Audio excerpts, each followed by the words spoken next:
Okay, people behind saying me that we can start. Let me start again. So good afternoon, and let me thank again the Linux Foundation for Energy for giving me the opportunity to give this talk about the Dynamo project. I will introduce myself again. My name is Marco Chiaramello. I'm an R&D engineer working in the R&D department of RTE. And since a few months, I'm leading the Dynamo project I'm going to talk you about. So, I'm saying the story again. I was saying that I bothered quite a lot my colleagues during the last weeks to know where to start this talk and how to tell you the story about the Dynamo project. And at the end, what I say myself is that the best way to tell this story is to start with some history. In RT, we have a quite long tradition of developing internally our own power system tools. This tradition starts even before RT was born, when the transmission system operation were still integrated in EDF, the Électricité de France.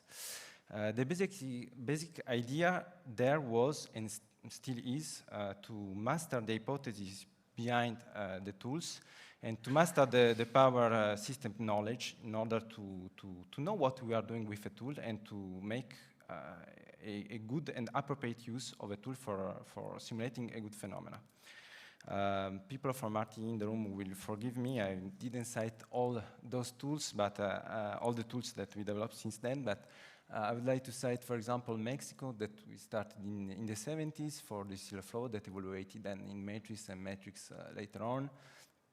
Since the 70s, we already had a power flow simulator that was called FARA that evaluated later on in ADES-1 and ADES-2, the second one still being used in operation today and maintained by my team. We had a short circuit tool for short circuit calculation. On the side of time domain simulation, we had a collaboration with Liège, EDF, RTE about developing ASTA that was for long-term simulation, in particular for voltage studies. We had some tools we still have some tools for transient stability that was TAG with tractable and that evaluated later on in Eurostag for transient stability. So if you look at this picture, again, I didn't cite many of them. Since a while, we have quite a complete palette of tools for power system simulation and quite a tools for both deterministic and probabilistic approach. So a natural question on your side would be, why do we need a new power system tool? And if we push the question even further, are we still doing the same thing over and over again, proposing a new power system tool? Well, if you look at the really basic mission of a TSO, the basic mission didn't change. It's not going to change too much. We still need to operate the system safely 24/7. That's true. What is really changing is the system, the power system itself. We were used to have what is called big controllable generating units that are using synchronous machine that were feeding what we call this a sort of inflexible demand and without using any efficient storage. The paradigm is already changed since today, since a few years ago. With the arrival of renewable energy sources, we have more and more generating unit creating active power in the distribution grid, feeding loads that are not anymore inflexible. And also, in terms of helping the green transition and to help the insertion of renewable energy, more and more interconnection have been developed. It's going to be developed with our neighbors. Most of them are HVDC and they are operated via power electronics. So we see that we are in the middle of change of paradigm. And in order to be able to control the system that is already changed, is going to change a lot, well, what many of TSOs has done is to install a lot of controls, and also thanks to the explosion of computational power, a lot of controls, and more controls is going to be installed and used to be able to operate the system. That means that somehow we are in the middle of a switch from an easy to predict and physical-driven system to something that is completely different, and it's more complex, that is difficult to predict, and it's more based on it's a sort of numerical driven system. Not only new kind of, with the arrival of renewable energy and with the interconnection and with the arrival of power electronics, we have new kind of phenomena on instabilities that are affecting the area of influence, an area of influence that is different from the area of influence and the responsibility of the historical TSOs. So we are moving to a completely different world. It seems clear that all these huge revolutions are advocating for a big changement in the way we think and we operate the system. And we need to go for more collaboration in terms of being able to develop a common language, a common understanding of the new phenomena that are going to come.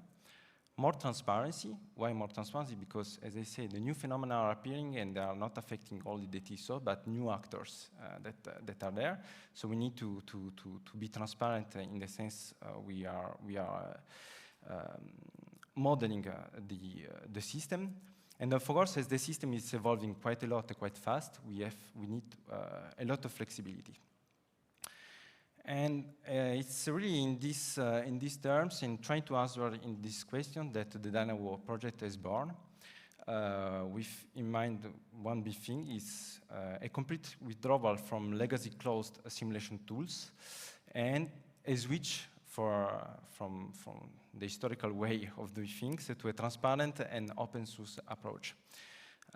What I would like to highlight here is that being open source is, in my opinion, it's not an objective itself. You can put your code on GitHub and then it's gonna live there. But it's really a strategic choice in order to really build, share, and develop new solutions with all interested partners, as much as partners as we can, as we need as many minds as possible. So TSOs, DSO REC, so industrial partners, and also universities and so on. So the idea is really to open to complete collaboration. But at the end, your question would be also, what is doing Dynawo? Well, Dynawo is what he always say, it's an hybrid C++ Modelica open source suite of simulation tools based on two very important principles. The first one is the use as much as possible of high-level language, high-level modeling language. What does it mean? It means that we want to let one to describe the behavior of a component, a load, a synchronous machine, a control, or whatever you want, using the equations that the physics are dictating to us, and without any strong approximation. Somehow it's, okay, you model your components and you write the equation as in a high-level language as you would write them on a paper. The second one, that is also very important, it's what we call the strict separation between the modeling and the solving part. What we are trying to do here is to have solvers that are as much as possible agnostic to the equation they are trying to solve. A good solver should not know that it's solving an equation for a synchronous machine or for a load. It's solving some equations. And that point allows us to avoid polluting the modeling part with assumptions that are in the solver part. This separation gives us a lot of flexibility too, because somehow you can describe the behavior of your component without caring how the equations are going to be solved in reality. And the other way around, you can test new solvers without caring about the modeling part and just test a new solver. Let me also say that Dynawo, even if developed in the R&D department, is not only an R&D project. It's inserted since a while in the operational workflow of RTE. So it's used on operation every day. Operators are taking decision and operating the grid following what Dynawo is saying in terms of results. So we need also to be flexible, to be transparent, but also find a good compromise between what we call the quality, the precision of the results, and the performances, because the operator has some time constraints to take a decision, and we have to respect those time constraints. And Dynawo is today able to do that. At one point, I cited, just a slide before, I cited the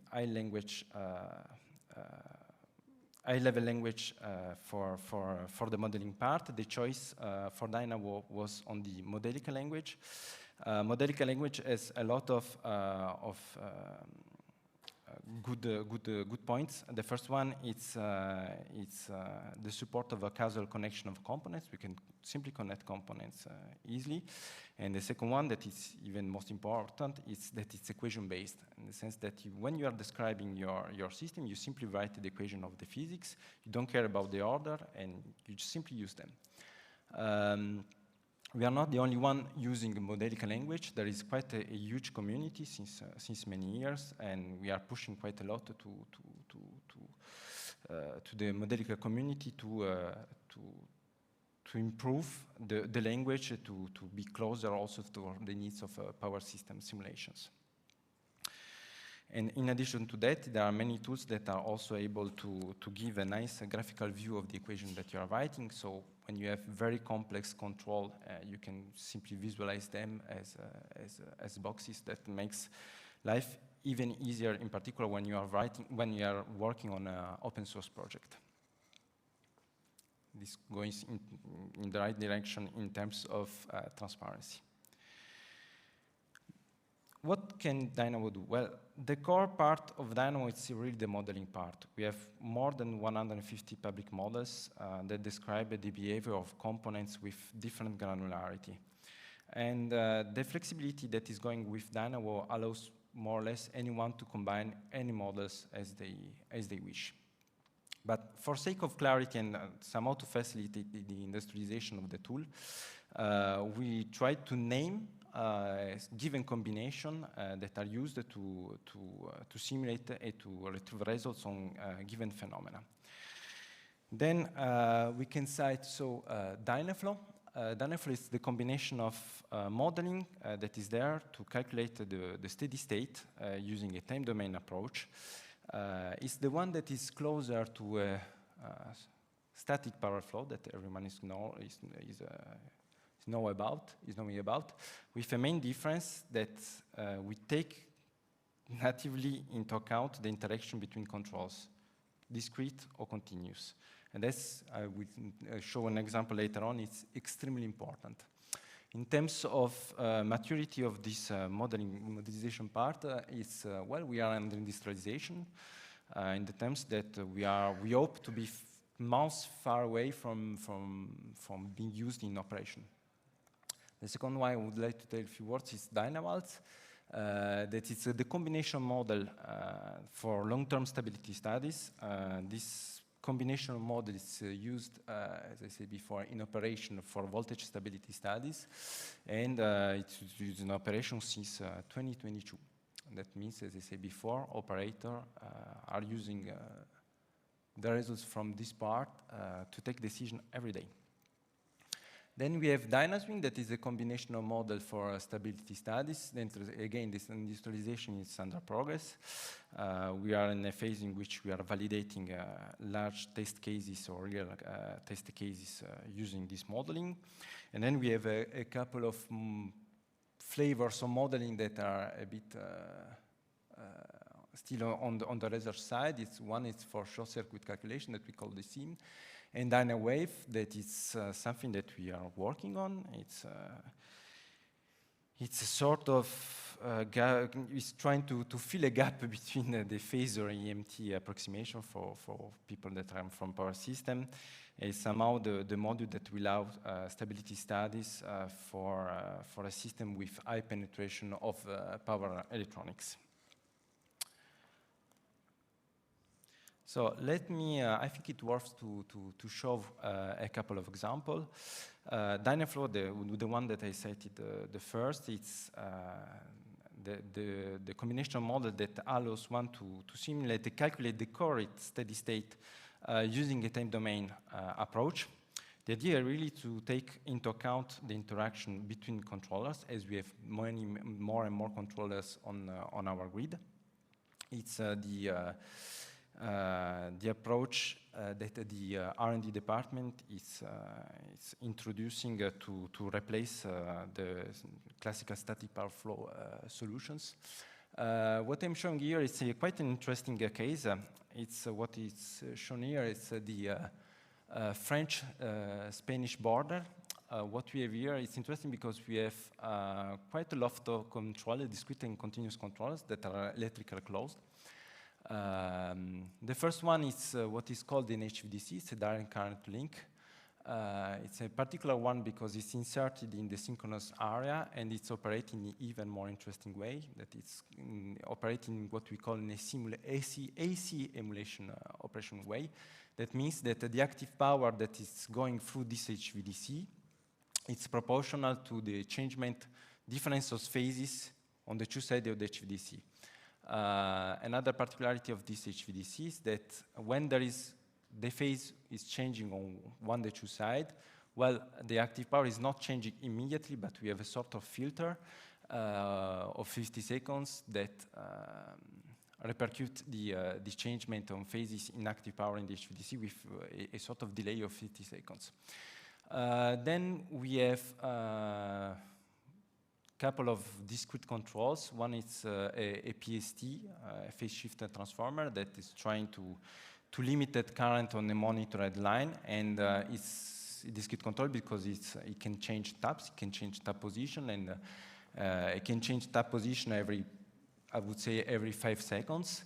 We have a second PST, this one is on the French side. We have a second PST phase shifter transformer that is doing exactly the same, so it's monitoring the current on the line and it's changing tap accordingly to reduce the current on the line. But this one is changing tap more or less every 2 seconds. And then we have more automaton that are opening line when the currents are going to up. We can see then we have the interaction between a continuous control and discrete controls, and trying to simulate this with a static power flow it's impossible because there is not a right heuristics that is able to properly mimic the interaction between all those controls. What I'm showing here is the results we played with Dynaflow on this border, and we played some contingencies, and we played the export. We forced some values of export from France to Spain. What we show here is that with our approach, we are able to have a domain of validity in the sense that we can operate the grid in safe terms with values of export that are way larger than using a static power flow, in the sense that a static power flow is too much conservative with respect to Dynaflow. And we showed it also on different cases along the year. The second one for which I would like to give a few words, it's Dynavalve. Dynavalve, as I said before, is used in operation on daily basis since 2022.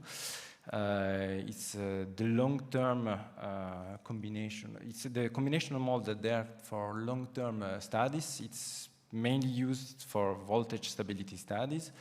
What I'm showing here is a simple capture. We here play a contingency for contingency, and what we see here is that the voltage and the node is going down, down, down, and at one point the system cannot be operated in such low voltage. We can see here that the voltage collapse is driven by the tap changer that are changing taps to restore the loss behind. And on the other side, it's the same kind of simulation where we apply a sort of automaton that is blocking the moving of taps of the tap changers. And what is important to retain about this is that this part of Dynamo is on operation. It's completely integrating in our internal software. Let's try to take a step back. I would like to show you. I for sure forgot many of them, but I would like to show that Dynaωo project is a project that is open source since a while, since 2018 or 2019. And the project benefits from several direct contributions that are both from the both worlds. I can cite some of them. From the industrial, for example, AIA or Fraunhofer, and from research, Université Libre de Bruxelles, Aachen, UPC. So it means that really this approach seems to be interesting for both industrial and academical actors. In terms of open source community, well, Dynaflow is leveraging on external open source communities. Let me say that the open source part is not just focused on the modeling part, but also on the entire structure of Dynaωo.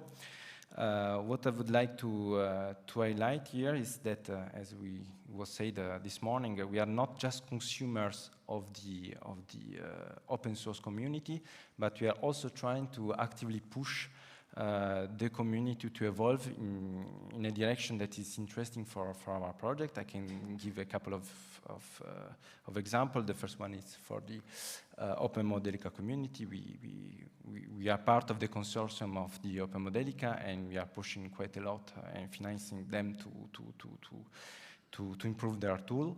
Another example is on the solver side. We pushed, we collaborate with Sandials for the integration of the K-Lure sparse linear solve to be integrated directly in the Sandials distribution. And of course, we collaborate with the possible project. I will tell a few words right now. Well, we are somehow pretty young in the LFE community. We joined the Linux Foundation for Energy last December. And we are very happy of it because we are convinced that it's the right place to be to open even more on the community to try to show that our approach is the one that we want to push. I would like to highlight here that we have already, since ever, a collaboration with another LFE project that is the Possible project. This collaboration is on two main aspects. The first one is that we share with them the representation of the grid topology and the static representation of the grid. So we are able to digest the IADM format. And also via that, we are also integrating the Possible framework. And that means that if an industrial want to use Dynaωo, well, it can use it quite easily going through the Possible framework. Well, let me conclude. The first thing is it's something that's under the eyes of everyone. Power systems are evolving, and as they are evolving, simulation tools should be open and transparent to help the collaboration and to help the debates and to really develop a common language. Simulation tools must be very flexible because the grid and the power system more generally are evolving very fast, and simulation tools must be flexible also to enhance experiment and design studies and to prepare what is going tomorrow. And I hope I convinced you that the Dynamo project is quite a mature project. It's used in operation and is trying to really to answer those questions in terms of flexibility, transparency, a good compromise between the performances and the quality of results. Thank you for your attention.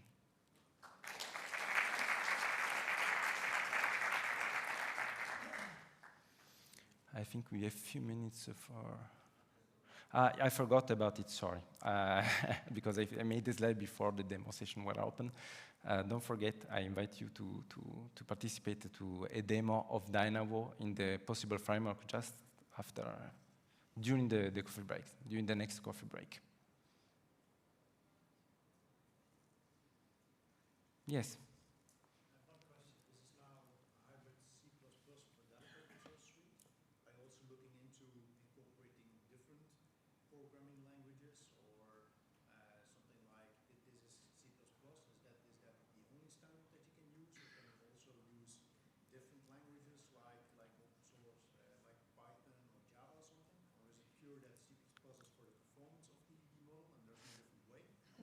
Well, they chose the project right now. It's developed completely in C++ with Modelica.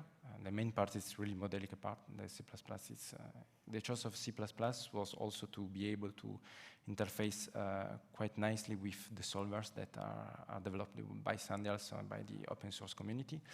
It depends if it's for development of the tools itself. We don't see in the short term another language to be used, but if the question is around how to use the tool, well, as we are integrating Possible, you can call Dynawo and use this Dynawo simulation via Java programming or Python programming language.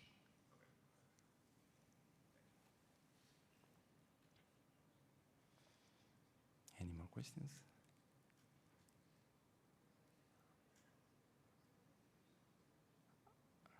Yes, please. So I wonder how flexible it is for Dynamo to inject new algorithms or models. Is that something it's very easy. Can do it by himself? Or Yes, it's something that you can do by yourself. If you want to add the models, it's just the question is which equation you want to write. And if you know the equation, it takes few hours to add the model and to test it with Dynamo. Just write the equation as itself, if you know the equations. And then in Modelica, you write really as on the paper, and then adding it on Dynamo, it's completely transparent. It takes a few minutes, honestly. No, there is nothing to modify in the Dynawo C++ part. It's really on the Modelica part that you have to create your new model, and then that's it. There's nothing that you need to do more.